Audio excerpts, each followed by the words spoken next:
Virtual Vascular Lab. Happy Tuesday. Hope everybody had a great weekend. Your week's going good so far.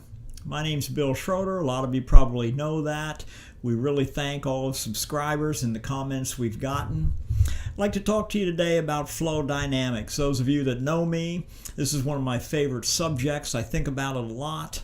And let's look at a phenomena that we see pretty regularly in the duplex scan. It was Leonardo da Vinci who first said, in order to know the true science of the flight of birds, one must first know the science of the winds. Let's switch from the air to the sea, and let's talk about the bottlenose dolphin. Truly, it's a master of its medium. In 1936, Gray actually did some elementary studies of dolphins' abilities and actually discovered that dolphins could swim faster than was theoretically possible given their muscle mass. In the late 1950s, Kramer created a compliant skin that was modeled after a dolphin epidermis. Benjamin and Landau in the 1960s found that a compliant wall can suppress the formation of turbulent blood flow. And this was more fully described by Schlichting in the 1960s and 70s, who came up with what was known as a boundary layer theory. And this described the formation of what was termed Tolmine-Schlichting waves. And these were found in the transition from laminar to turbulent flow. Here's a large diagram of the skin of a dolphin.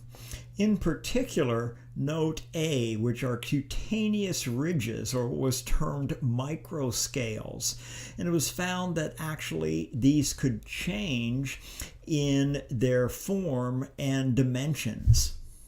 Without going too deep down the rabbit hole, which I'm sometimes inclined to do, here's one more diagram of water flow across the dolphin skin. You can see the beginning of the formation of the Tolman-Schlichting wave and also that traveling wave flutter, or an alteration in the dermis of the dolphin skins, which limited the formation of that Tolman-Schlichting wave and inhibiting the change in flow from laminar to turbulence.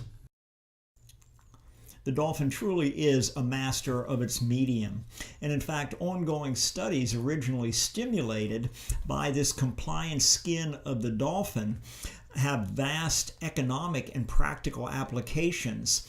If we were better at controlling turbulence, air travel, ships could all function much more efficiently. One of the things I want to draw your attention to is that bubble ring that the dolphin blows. That dolphin bubble ring is known by physicists as a toroidal vortex. This is a region of rotating fluid moving through the same or a different fluid where the flow pattern takes on a toroidal or donut shape. The dolphin actually forms this with his fin and then fills it with air from the blowhole, as can be seen. Pretty cool, huh? Well, why do we care about this? In vascular ultrasound, we're very concerned with laminar, disturbed, or turbulent blood flow.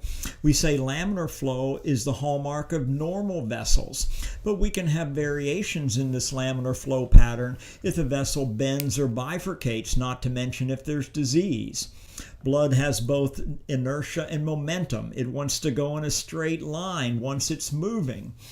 And in fact, when there's variations in the geometry of that vessel, the boundary layer, the layer of fluid along the wall, may separate from that wall as the blood continues in a straight line. This may create an eddy current or a low pressure area, and we commonly see this in the carotid bulb. If you do an internet search, you can find a wide variety of mathematical models of this phenomena. Here we see a jet of fluid coming out this orifice. You can see it has momentum and inertia. It wants to go in a straight line. You can see the boundary layer separation and that eddy current that occurs. This is best appreciated in a video clip of a duplex scan of a normal carotid bulb. You can see how that boundary layer wants to go in a straight line. It separates from the wall, and we have this low pressure area formed because of that and fills in a retrograde fashion, a little eddy. Nicely demonstrated. Depending upon the plane of insonation, this can actually take on a variety of appearances, but basically we get that flow separation, that helical flow pattern that occurs in the carotid bulb, hallmark of a normal artery. Again, somewhat dependent upon the plane of insonation, but typically once disease forms within that bulb, we lose that flow separation, that eddy current, which is the hallmark of a normal vessel. No flow separation, typically that's not normal. There's probably disease present. I really have to thank you for this one. I really appreciate you giving me the time to espouse about dolphins and flow dynamics, things that are both a curse and a blessing. I think about them a lot. I hope you do too. Hope you enjoyed. You know what to do. Like, subscribe. We'll talk to you soon. If you need Category 1 CME, you know where to get it, virtualveincenter.com. We got some new modules, some new packages up there. Check it out.